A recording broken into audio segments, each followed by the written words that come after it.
할렐루야. 오늘은 하나님께서 복 주시기 위하여 거룩하게 구별하신 주일입니다. 거룩한 주일에 하나님 앞에 나오셔서 예배드리시는 여러분들에게 하나님의 은혜와 평강과 치유와 회복과 모든 축복이 함께 하시기를 주님의 이름으로 축원합니다. 아멘. 한 주간도 평안하셨습니까? 네. 오늘 어버이 주일이죠. 효를 연구하는 학자들이 있대요. 그래서 부모를 공경하는 5가지의 요건을 얘기하는데 사실 5가지 내용들을 다 우리가 보니까 아는 것들이더라고요. 그래서 뭐 연구까지 할 필요가 있나 그런 생각을 했는데, 첫 번째가 뭐냐면 효의 첫 번째는 자주 찾아뵙는 거래요. 우리가 다 알잖아요. 하기가 힘들어서 그렇지. 자주 찾아뵈서 싫어할 부모가 어디 있겠습니까? 제가 이걸 보면서 우리 영의 아버지도 그렇겠구나 그런 생각이 들었어요. 우리 영의 아버지, 여러분, 우리 영의 아버지도 자주 찾아뵐 때 기뻐하시는 줄 믿습니다. 그렇게 매주 항상 아버지께 나와서 시간을 드리고 마음을 드리고 물질을 드리고 여러분들의 그 모든 것을 드리며 아버지께 나아올 때 우리 아버지가 그 모습을 보시면서 기뻐하신다는 거예요. 여러분, 오늘 또 그 영의 아버지께 효도하기 위해서 나오신 줄 믿습니다. 우리 이렇게 축복하면서 인사합시다. 아버지 하나님 보시기에 성도님이 효도 왕이십니다. 시작.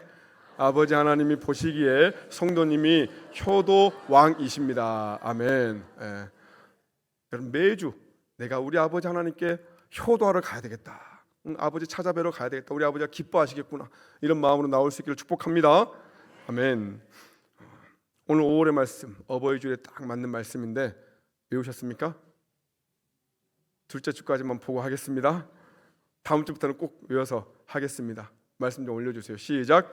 자녀들아, 주 안에서 너희 부모에게 순종하라. 이것이 옳으니라. 내 아버지와 어머니를 공경하라. 이것은 약속이 있는 첫 계명이니 내가 땅에서 장수하리라. 에베소서 6장 1절로 3절 말씀. 아멘. 아멘. 영의 아버지께도 육신의 부모에게도 효를 다하는, 그래서 땅에서 잘되고 장수하는 우리가 되시기를 주님의 이름으로 축복합니다. 아멘. 여러분, 지난주에 우리가 야고보서 말씀을 시작하면서 여러 가지 시험을 기쁘게 여겨라 말씀을 드렸어요. 한 주간도 기쁘게 여기며 사셨습니까? 아멘. 그래요. 쉽지는 않죠. 시험이 왔을 때 기쁘게 여기는 것. 여러 가지 시험이 나를 정금과 같이 만들기 때문에 내가 그것을 믿고 기쁘게 여기며 나아가는 것. 이것이 우리의 믿음이고 우리가 그렇게 살아가야 되지만 막상 세상을 살다 보면 참 그렇게 하는 게 쉽진 않아요. 어려움이 많지요. 우리 안에 부족한 것들이 많아요. 여러분, 여러분의 삶에 만족하십니까? 오늘 교회 오시면서 거울 보면서 얼굴에 딱 만족하면서 오셨어요? 여러분, 아멘. 여러분의 삶을 돌아보면 만족하십니까? 먹고 살만하세요? 우리 인생에 부족한 게 참 많지요. 돈도 부족하고 시간도 건강도 우리의 인격도 부족합니다. 이것저것 부족한 것 투성이에요. 근데 진짜 우리에게 부족한 게 있는데 오늘 성경은 그것에 대해서 뭐라고 얘기하냐면 지혜라고 말씀합니다. 지혜. 우리에게 진짜 부족한 것은 지혜라는 거죠. 여러분, 살면서 후회했던 적 있습니까? 돌아보니까 내가 그때 그냥 그거 하지 말 것을 괜히 해가지고 그냥 괜히 생각하면 민망하고 그냥 나 부끄럽고. 요새 말로 뭐라고 합니까? 이불킥이라고 하죠. 이불킥. 이불 덮고 잘 나오고 있다가 갑자기 생각나니까 민망해서 발로 차면서 괜히 했다. 이불킥. 저렇게 저런 때 저기 많이 있잖아요. 우리가 왜 저러는가? 이유는 하나라는 거예요. 왜? 지혜가 없어서 그렇다는 거예요. 지혜가 없어서. 지혜 없이 내뱉었던 말들이, 지혜 없이 했던 행동들이 우리로 힘들게 한다는 거예요. 우리로 후회하게 하고 고난 많은 이 세상을 바르게 살기가 어렵게 만든다는 거죠. 여러분, 이 시대는 지식은 있어요. 지식은 충만하지요. 일단 우리 모두 거의 공교육, 12년의 공교육을 다 받았어요. 그 이상도 뭐 얼마나 많습니까? 대학에, 대학원에, 석사, 박사에 많은 지식들을 다 습득하셨어요. 그런데 그곳에서 지혜를 배운 것은 아닙니다. 그러다 보니까 아마도 혹시 박사학위 몇 개 있는 지식이 충만한 남편도 집에서는요, 아내에게 지혜가 없다고 혼나고 살 확률이 매우 큽니다. 왜? 아내의 마음을 깨닫는 지혜는 학교에서 배우지 않거든요. 아내의 마음을 깨닫는 지혜를 얻는 길은 참 멀고도 험합니다. 여러분, 지식은 휴대폰 하나만 있으면요, 요새는 쉽게 얻을 수 있어요. 여러분, AI 시대 아닙니까? 그냥 모르는 거 있으면요, 챗GPT한테 물어만 보면요, 얼마나 그냥 자세하게 가르쳐 주는지. 제가 가끔 현타가 와요. 열심히 막 준비한 다음에 한번 이렇게 물어보면요, 제가 준비한 것보다 더 잘 정리되어 있어요. 제가 그걸 보면서 참, 주님 목회를 어떻게 하라고, 이런 세상에서 참 쉽지 않은 세상입니다. 여러분, 지혜는, 근데 그럼에도 불구하고 그 챗GPT에서 우리가 지혜를 얻을 수는 없다는 거죠. 그럼 지혜는 도대체 어디서 얻을 수 있는가? 여러분, 세상에서 지혜를 얻을 수 있는 길이 몇 가지 있죠. 한 세 가지만 제가 가지고 와봤는데, 첫 번째는 책. 확실히 책을 많이 읽으신 분들은 좀 지혜롭습니다. 요새는 책을 점점 멀리하는 시대예요. 그렇죠. 제가 자랄 때 부모님이 그렇게 책 좀 보라고 했는데, 제가 이제 목회하면서 그 뜻을 알겠어요. 왜 그렇게 책을 많이 보라고 했을까? 여러분, 책 많이 읽으시길 바랍니다. 역시 일부 때랑 똑같이 아멘이 안 나와. 여러분, 좋은 책들, 특별히 성경을 많이 읽을 수 있기를 축복합니다. 두 번째, 경험을 통해서 우리가 지혜를 또 얻지요. 경험에서 오는 지혜가 참 중요합니다. 한 선교사님이 아프리카에 선교하러 갔는데, 그 아프리카 부족민들이 강을 건너는데요, 큰 돌을 하나씩 들고 이렇게 건너더랍니다. 선교사님이 왜 저렇게 돌을 들고 건너나, 자기도 따라서 건너는데 강 중간쯤 가니까 이제 급류가 있는 거예요. 근데 이제 그 무거운 돌이 무게를 딱 잡아주니까 급류도 안전하게 건너게 하더라는 거죠. 그때 이 선교사님이 깨달았다는 거예요. 이렇게 경험을 통해서 깨닫는 지혜들이 있다는 거죠. 여러분, 자녀 키울 때도 첫째 키울 때와 둘째, 셋째 키울 때가 다르잖아요. 둘째, 셋째 키울 때는 훨씬 더 여유롭습니다. 왜? 키워봤거든요. 키우는 지혜가 생기다 보니까 당황하지 않아요. 그런 경험의 지혜가 있다는 거죠. 또 세월을 통해서 얻는 지혜가 분명히 있습니다. 나이 무시할 수 없어요. 확실히 연세 드신 분들이 더 지혜롭습니다. 보면 연세 드신 분들이 신앙도 더 잘하더라고요. 젊은 분들이 아멘 하지 않는 이유는 도대체 뭔지 모르겠어요. 여러분, 우리가 어버이들의 신앙을 우리 젊은 사람들이 배울 필요가 있습니다. 여러분, 삶의 시간들을 통해서 얻는 지혜들이 분명히 있어요. 욥기 12장 12절에 이렇게 말씀해요. 늙은 자에게는 지혜가 있고 장수하는 자에게는 명철이 있느니라. 근데 오늘 야고보는 지혜에 대해서 말씀하면서 독서나 경험이나 연륜을 이야기하지는 않습니다. 어디를 봐도요, 너희가 지혜가 부족하거든 책을 많이 읽어라, 아니면 경험을 많이 쌓아라, 아니면 나이가 더 들기를 기다려라, 이렇게 말씀하지 않지요. 그러면 지혜를 얻기 위해서 어떻게 하라고 하는가? 여러분, 오늘 말씀을 함께 나누면서 성경이 말하는 지혜를 구하시고, 여러분, 쉽지 않은 세상이죠. 하지만 주님의 지혜로 넉넉히 승리하는 정말 지혜의 사람 되시기를 주님의 이름으로 축복합니다. 첫 번째는 후히 주시고 꾸짖지 아니하시는 하나님이 내 아버지이심을 믿어야 된다는 겁니다. 읽어볼까요? 시작.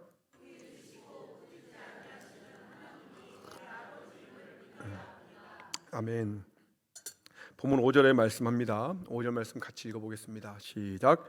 너희 중에 누구든지 지혜가 부족하거든 모든 사람에게 후히 주시고 꾸짖지 아니하시는 하나님께 구하라. 그리하면 주시리라. 아멘. 여러분, 야고보는 지혜가 부족하면 어떻게 하라고 합니까? 하나님께 지혜를 구해라. 왜 하나님께 지혜를 구해야 될까? 지혜가 하나님께 있기 때문에 그래요. 지혜가 하나님께 있으니까. 다니엘 2장 20절에 보면 다니엘이 말하여 이르되 영원부터 영원까지 하나님의 이름을 찬송할 것은 지혜와 능력이 누구에게 있습니까? 하나님께 있음이로다. 지혜와 능력이 하나님께 있어요. 그러니 지혜가 부족하면 하나님께 구하라는 겁니다. 하나님께 기도하라는 거죠. 여러분, 지혜는요, 그렇기 때문에 머리에서 오는 게 아니라 무릎에서 오는 겁니다. 지혜는 무릎에서 오는 거예요. 그러면서 야고보는 중요한 말을 하는데요. 그 하나님이 어떤 분이냐? 후히 주시고 꾸짖지 아니하시는 분이다. 이게 아주 중요합니다. 에베소서 3장 20절의 말씀에요. 우리 가운데서 역사하시는 능력대로 우리가 구하거나 생각하는 모든 것에 더 넘치도록 능히 하실 이. 한마디로 우리가 구하거나 생각하거나 계획하는 것보다 우리 하나님은 더 넘치도록 부어주시는, 후히 주시고 꾸짖지 아니하시는 하나님이시다. 우리가 이 하나님을 믿어야 된다는 거죠. 여러분, 여러분이 믿는 하나님은 어떤 분이십니까? 어떤 하나님을 여러분 믿고 계시냐는 거예요.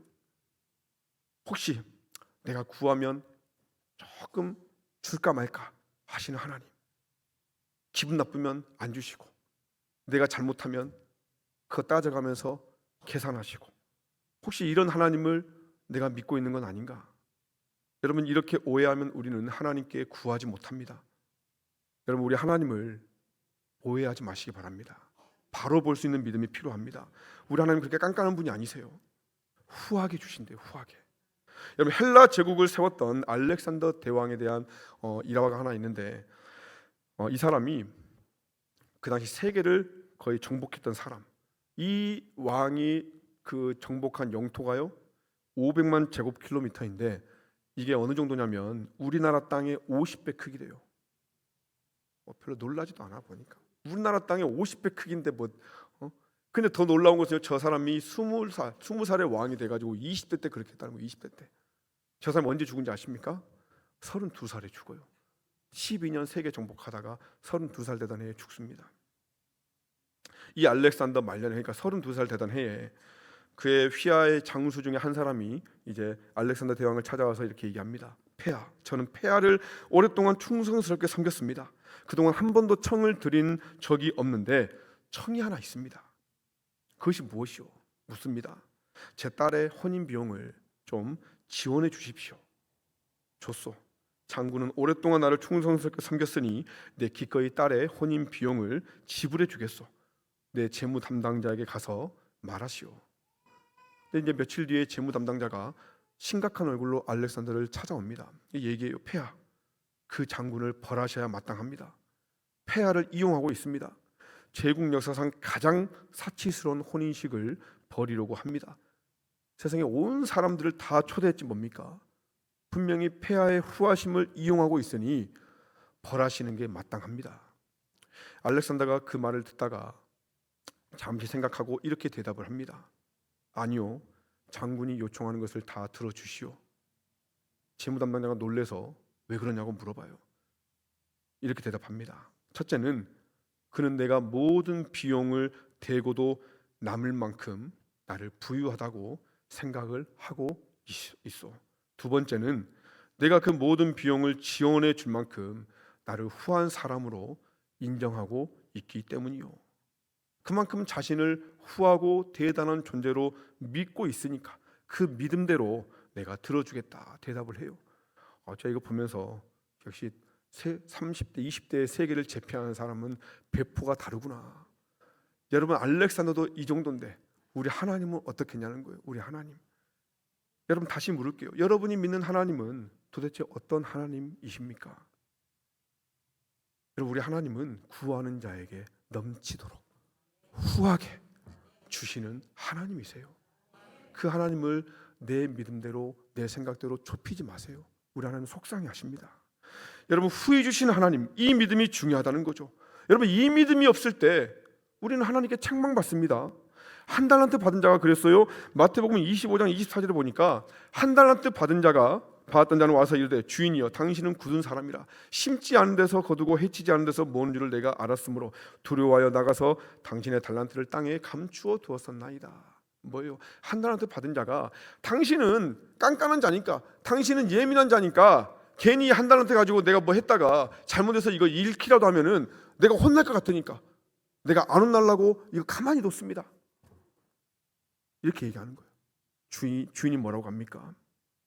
25장 26절 말씀이에요. 25장 26절 읽어봅시다. 시작. 그 주인이 대답하여 이르되 악하고 게으른 종아, 나는 심지 않은 데서 거두고 해치지 않은 데서 모은 줄로 내가. 주인이 일하지 않아서 혼낸 게 아니고요, 네가 나를 그런 존재로 봤냐? 네가 나를 그렇게 악하게 봤느냐? 주인을 오해했기 때문에 주인이 이 부분에 대해서 화가 난 거예요. 여러분, 우리 하나님은 후히 주시는 하나님이세요.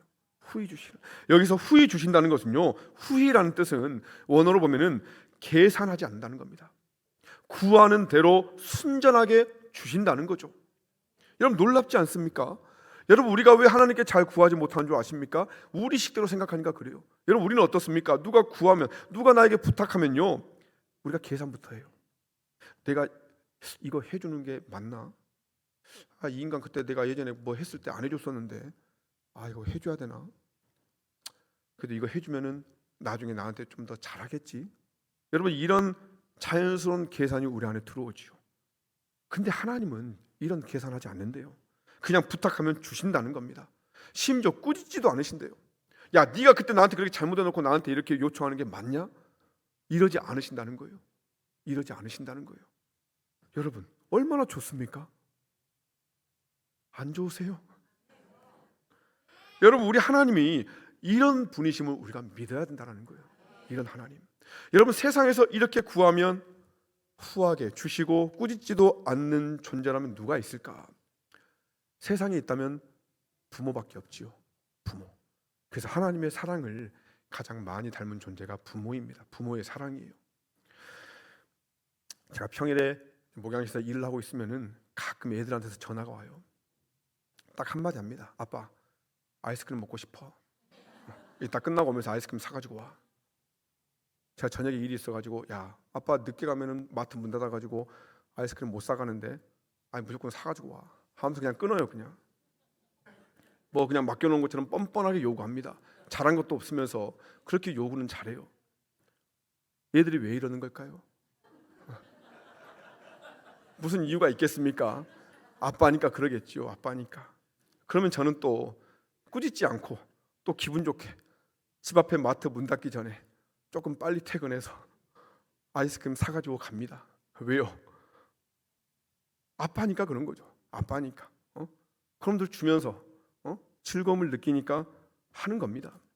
근데 만약에 아이스크림 먹고 싶다고 옆집 아저씨한테 전화해가지고 아이스크림 사다 주라고 하면 어떻게 되겠어요? 별 이상한 놈 다 보겠네. 그 아저씨가 화 안 내면 다행이죠. 여러분, 옆집 아저씨는 화내는 게 당연한 거예요. 왜? 줄 이유가 없으니까. 여러분, 하나님은 우리의 아버지라는 겁니다. 여러분, 믿으세요? 옆에 보면서 이렇게 한번 얘기하세요. 후한 아버지 두셔서 참 좋겠습니다. 시작. 후한 아버지 두셔서 참 좋겠습니다. 네, 너무너무 좋습니다. 시작. 너무너무 좋습니다라는 대답이 바로 안 나오면요, 여러분의 믿음을 점검하셔야 돼요. 나는 아버지 하나님 때문에 그렇게까지 좋진 않은데, 이거는요, 아버지 하나님이 문제가 아니라 내 믿음에 문제가 있다는 거예요. 내 믿음에. 여러분, 나는 하나님을 아버지로 알고 믿고 있는가? 아니면 옆집 아저씨처럼 내가 하나님을 여기고 있는가? 사랑하는 여러분, 후히 주시고 꾸짖지 않으시는 아버지이심을 믿을 수 있기를 축복합니다. 여러분, 이 믿음이 우리 안에 있어야 될 줄 믿습니다. 두 번째, 어린아이가 아버지께 구하듯이 하나님께 믿음으로 지혜를 구해야 된다는 거죠. 읽어봅시다. 시작.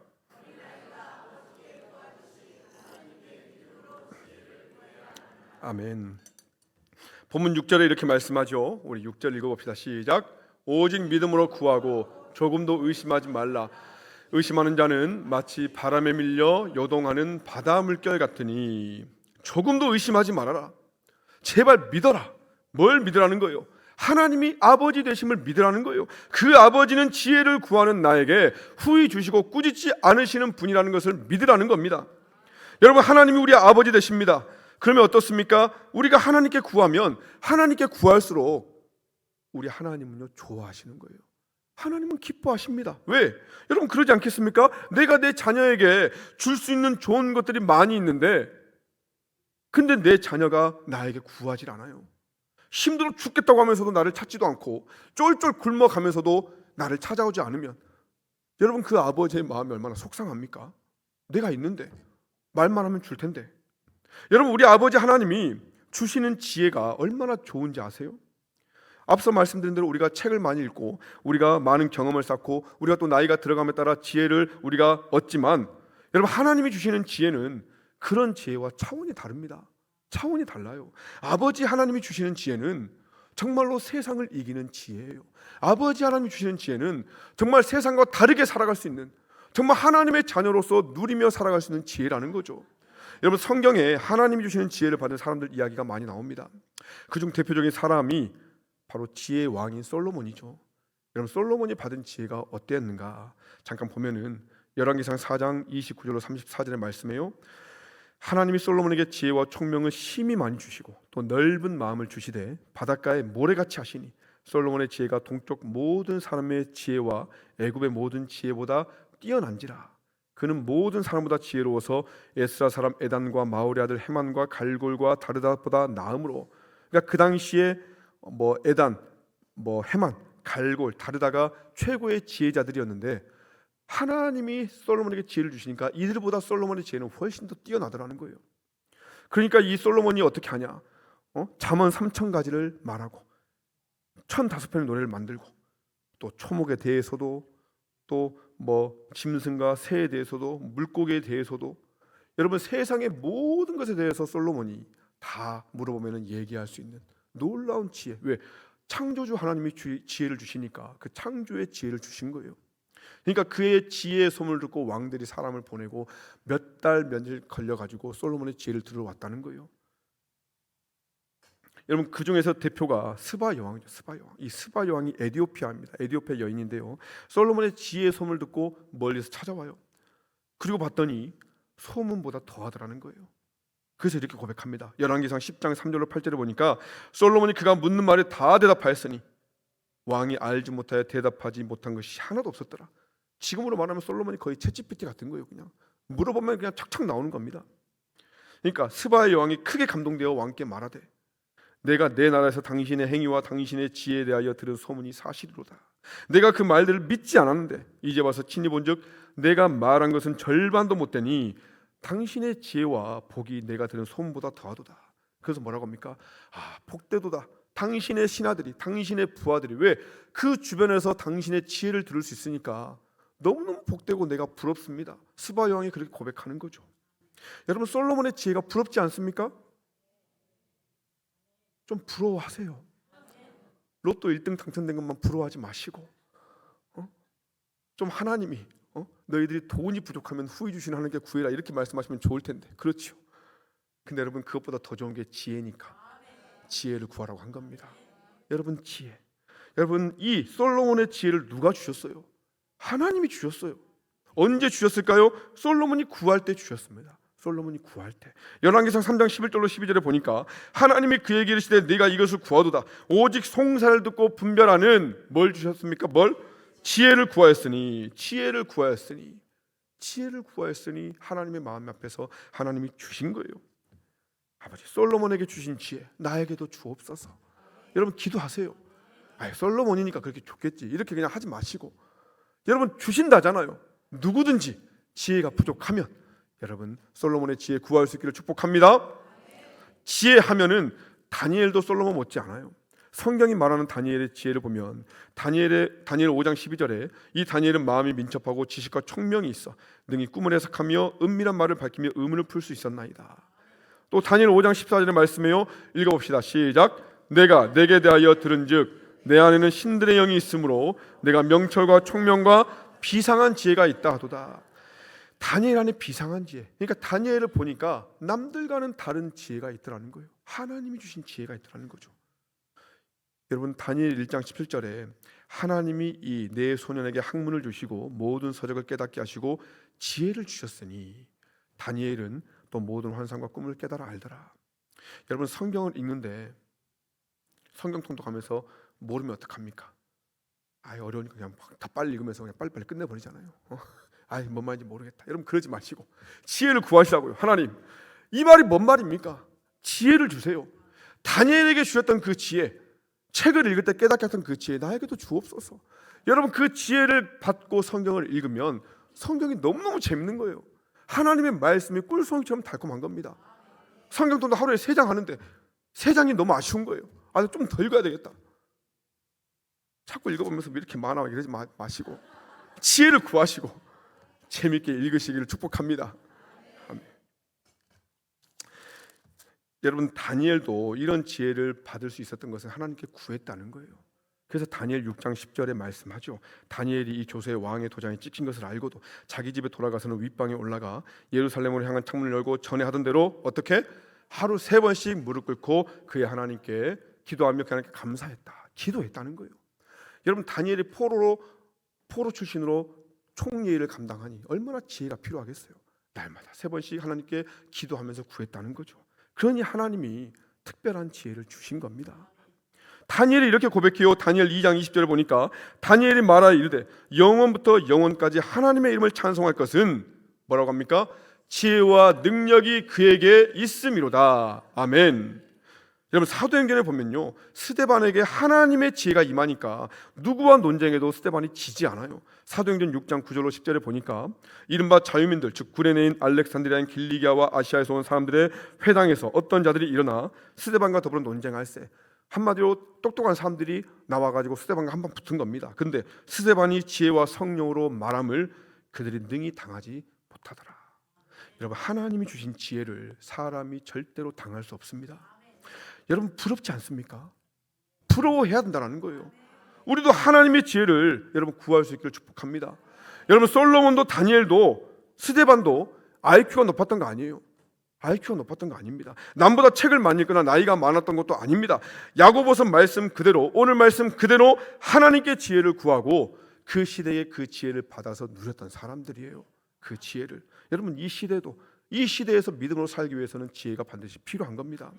여러분, 알프레드 테니스라는 사람이 이렇게 얘기합니다. 세상 사람들이 생각하는 것보다 훨씬 더 많은 일들이 뭘로? 기도를 통해서 이루어진다. 기도를 통해서 이루어진다는 거예요. 근데 문제는 뭡니까? 기도를 통해서 이루어지는데 기도를 안 해요. 기도를 안 해. 우리 삶에 기도가 없어요. 여러분, 오늘 말씀 보면서 보니까 우리가 지혜만 부족한 게 아니고요, 부족한 게 또 있더라고요. 기도가 더 부족해요. 기도가 더 부족합니다. 아버지 하나님은 후히 주시는데 그 후히 주시는 아버지 하나님은 찾지도 않고 후히 안 주고 인색한 사람들만 자꾸 의지하려고 합니다. 아버지 하나님은 꾸짖지 아니하시는데 근데 자꾸 화내고 꾸짖는 사람들만 자꾸 우리는 의지하려고 해요. 아버지 하나님이 주시는 지혜가 어마어마한데 그분에게 우리가 엎드리지 않아요. 사방이 막혀서도 하나님을 찾을 줄 모릅니다. 구하지 않는다는 거죠. 구하지 않으니까 그 좋은 하늘의 은혜를 우리가 맛보지 못한다는 거죠. 여러분, 죄짐 맡은 우리 구주라는 찬양이 있죠. 여러분들 좋아하시는 찬양이잖아요. 그 1절 끝부분에 보면 뭐라고 합니까? 주께, 같이 부릅시다. 주께 고함 없는 고로 복을 받지 못하네. 사람들이 어찌하여 아랠 줄을 모를까? 왜 아랠 줄을 모를까? 아마 이 찬양을 만든 사람이 안타까운 마음으로 주께 고하면, 주님께 고하면, 주님께 구하면 복을 주실 건데 왜 구하지 않아서 왜 복을 얻지 못하는가? 왜 아랠 줄 모르는가? 여러분, 구하면 주실 건데 아버지니까.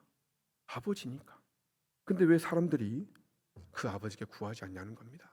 여러분, 구할 수 있기를 축복합니다. 여러분, 언젠가 한번 말씀드린 것 같은데요, 여러분, 우리 그리스도인의 정체성은 뭐냐면 빌어먹는 존재입니다. 갑자기 여러분들 표정이 무슨 목사가 강단에서 욕을 하냐. 여러분, 우리는 옛날 어른들은 이 빌어먹는 X라고 이렇게 욕을 했지만 여러분, 우리는요 빌어먹는 존재예요. 우리는 우리 힘으로 살아갈 수 없습니다. 여러분, 그리스도인은 내 힘으로 살아갈 수 없구나, 이것을 깨달은 존재가 그리스도인이에요. 그래서 아버지 하나님께 구하는 겁니다. 아버지 하나님의 능력이 있어야 내가 살아갈 수 있구나, 아버지 하나님의 지혜가 있어야 살아갈 수 있구나, 이것을 깨달은 존재가 우리 그리스도인 아닙니까? 그러니까 하나님께 빌어야 되는 거예요. 하나님께 구해서 그걸 받아가지고 살아가는 존재가 우리 그리스도인이라는 겁니다. 여러분, 구해서 받아야지요. 기도할 수 있기를 바랍니다. 야고보서의 말씀은 이것으로 끝나지 않아요. 기도할 때 명심해야 될 것이 있습니다. 우리 6절에서 8절까지 다시 한번 읽어봅시다. 6절로 8절 시작. 오직 믿음으로 구하고 조금도 의심하지 말라. 바다 물결 같으니 이런 사람은 무엇이든지 주께 얻기를 생각하지 말라. 두 마음을 품어 모든 일에 정함이 없는 자로다. 기도할 때 조금도 의심하지 말아라. 여기서 의심하다라는 말을 원어로 보면은 디아크리노메스라는 단어인데요. 그래서 직역하면 뭐냐? 자기 자신과 싸우는 것을 의미해요. 자기 자신과 싸운다. 한마디로 이런 겁니다. 주님 믿습니다. 내가 기도하면서 고백하는데 속에서는 내가 믿지 않는 거예요. 이게 어떤 뜻이냐면 믿는다고 말하는 나 자신과 실제로는 믿지 않는 내 자신이 서로 싸우는 모습이 의심한다라고 표현을 한 겁니다. 분명히 내가 입술로는 주님 믿습니다 했는데 돌아서 가지고는요 안 믿는 거예요. 뭐 말도 안 되지. 에이, 이런다는 거예요. 여러분, 우리가 기도할 때 이런 모습이 많이 있어요. 아프신 분이 가끔 기도해 주라고 해서 제가 기도를 해드릴 때가 있어요. 나음을 입을지어다. 아멘. 주님 치료하여 주시옵소서. 아멘. 기도 끝나면은 아이고 내가 여기저기 아파가지고 다시 그냥 아픈 모습 그대로 또 돌아가요. 제가 그 모습을 보면서 내가 기도를 왜 했는가 하는 마음이 들 때가 있습니다. 여러분, 기도를 받고 아멘 했으면 설령 아플지라도 하나님이 치료해 주셨으니, 하나님이 나를 치료해 주셨으니 하나님 나는 치유 받았습니다. 아멘하고 돌아가는 거예요.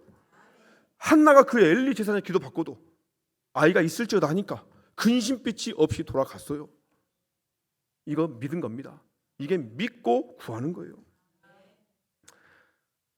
여러분, 그래서 기도하되 어린아이처럼 믿는 게 참 중요한 겁니다. 어린아이처럼. 여러분, 사도 베드로가 복음 전하다가 감옥에 갇히잖아요. 그래서 교회에서 사람들이, 어른들이 막 기도합니다. 하나님, 우리 베드로 사도님 구해주세요. 근데 진짜로 하나님 천사 보내가지고 베드로 사도가 나왔어요.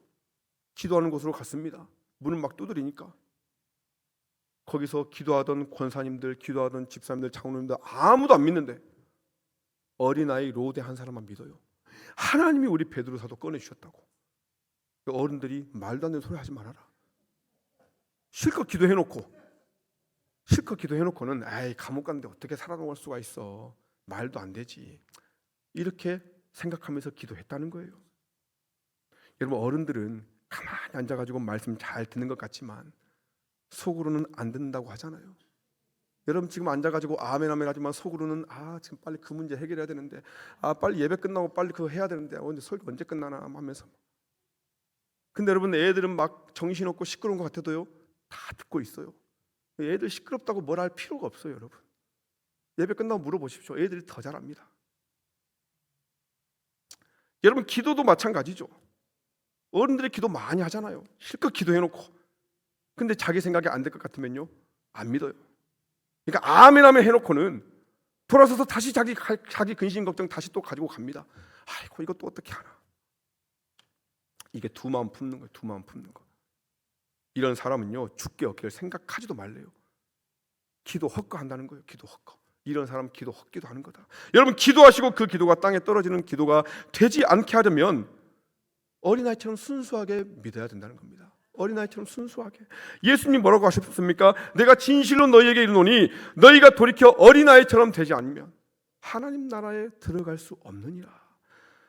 어린아이들은 그냥 믿거든요. 그냥 믿어요, 쉽게. 그래서 성경에 아이들 이야기가 종종 나옵니다. 여러분, 골리앗을 물리친 다윗도 10대 청소년이에요. 지금으로 말하면 중고등학생입니다.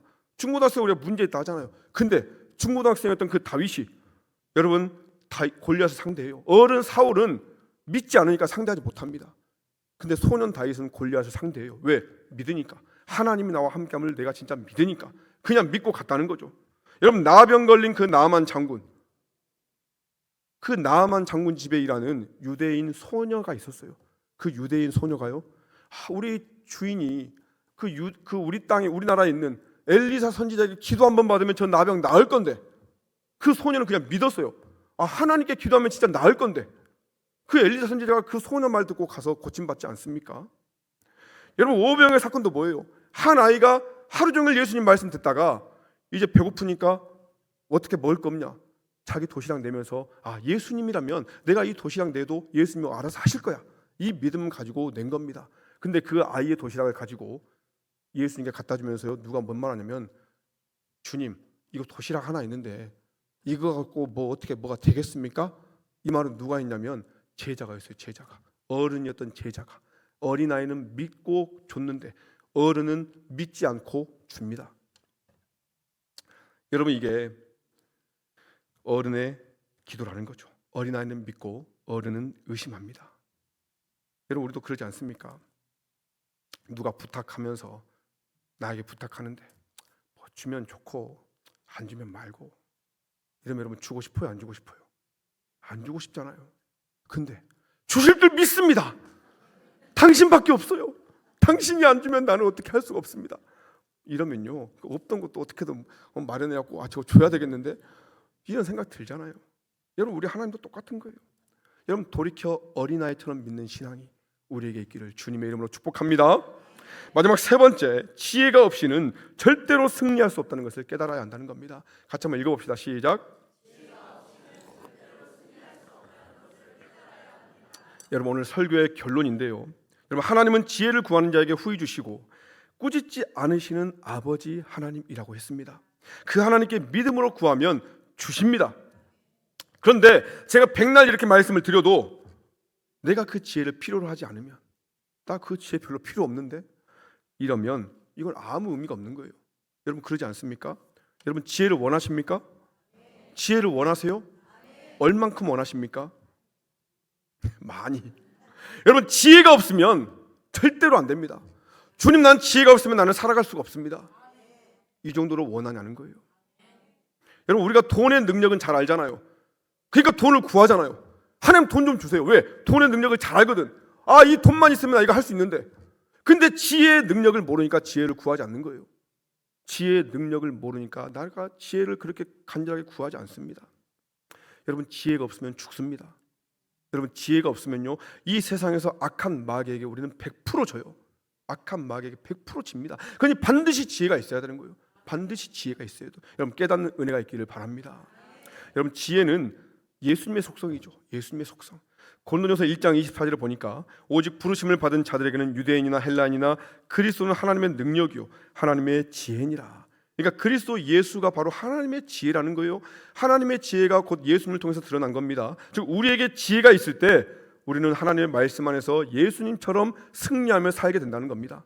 골로새서 2장 2절로 3절을 말씀해요. 읽어봅시다. 시작. 하나님의 비밀인 그리스도를 깨닫게 하려 함이니 그 안에는 지혜와 지식의 모든 보화가 감추어져 있느니라. 아멘. 하나님의 비밀이 바로 그리스도 예수인데, 이 그리스도 예수 안에 지혜와 지식의 모든 보화가 감추어져 있다는 겁니다. 즉, 하나님의 지혜가 다 예수님 안에 있다는 거죠. 그러니까 예수님과 지혜는 같이 가는 거예요. 예수님과 지혜는 같이 갑니다. 지혜가 있을 때 내가 예수님을 비로소 더 깊이 깨닫게 되고요. 여러분, 우리가 예수로 충만할 때 우리는 이 세상을 지혜로 승리할 수 있다는 거죠. 여러분, 그래서 지혜가 너무너무 중요한 겁니다. 지혜를 반드시 구해야 되는 이유예요. 지혜가 있으면 좋고 없으면 말고 이게 아니라 지혜가 있어야 우리는 정말로 예수님 뜻대로 승리하며 살아갈 수 있다는 거죠. 여러분, 우리가 세상 살면서 여러분 힘드시잖아요. 근데 힘든 이유를 우리가 생각해 보면은 내가 그냥 돈이 없으니까 내가 힘들고, 내가 능력이 없으니까 이렇게 그냥 어렵고. 그래서 여러분, 세상 사람들은요 돈 하는 거예요. 왜? 돈만 있으면 될 것 같으니까. 어떻게든 내 능력, 내 스펙을 쌓으려고 애를 씁니다. 왜? 어떻게든 내가 더 높은 자리에 올라가서 더 잘 살아보려고. 여러분, 그러잖아요. 자신의 시간과 정열을 다 갖다 바치잖아요. 여러분, 이해가 돼요. 뭐 이렇게 자기가 노력하는 건 나쁜 거 아닙니다. 근데 중요한 것은 예수 믿는 우리도 여기에만 집중하고 여기에만 노력하고 여기에다만 내가 모든 것을 다 쏟아부으면 안 된다는 거예요. 왜? 우리는 하늘의 비밀을 알고 있기 때문에 그렇습니다. 여러분, 세상은 여러분 돈이 없어서 힘든 것 같고요, 내 눈에 보이는 어떤 뭔가가 내가 남들보다 부족해서 힘든 것 같지만 절대로 그렇지 않다는 겁니다. 절대로 그것 때문에 힘든 게 아니에요. 여러분, 우리는 지혜가 없어서 힘든 겁니다. 지혜가 없어서 힘든 거예요. 돈이 없어서 힘든 것 같지만, 능력이 부족해서 힘든 것 같지만, 내가 남편 잘못 만나서 힘든 것 같지만, 내가 내 사업이 망해서 힘든 것 같지만, 내가 그냥 저 인간 때문에 내 인생 꼬여서 힘든 것 같지만, 여러분, 그렇지 않다라는 겁니다. 지혜가 없어서 힘든 거예요. 지혜가 근본적으로 예수님이 없어서 내 인생이 힘들다는 거죠. 여러분, 우리는 모두 지혜이신 예수님이 필요한 인생인 줄 믿으시기 바랍니다. 여러분, 한 주가 시작됐습니다. 우리는 여전히 부족하지만 우리 하나님은 여전히 풍족하세요. 우리 하나님은 여전히 지혜가 풍성하시고 우리 하나님은 여전히 후하시고 우리 하나님은 여전히 꾸짖지 않으십니다. 여러분, 살 수 있는 길이 하나님께 있다는 거죠. 우리가 승리하는 길이 오직 하나님께 있다는 것입니다. 여러분, 한 주간도 그 하나님께 지혜를 구하시고 받은 지혜로 예수님과 함께 승리하며 정말 살아가는 우리가 되기를 주님의 이름으로 축복합니다. 아멘.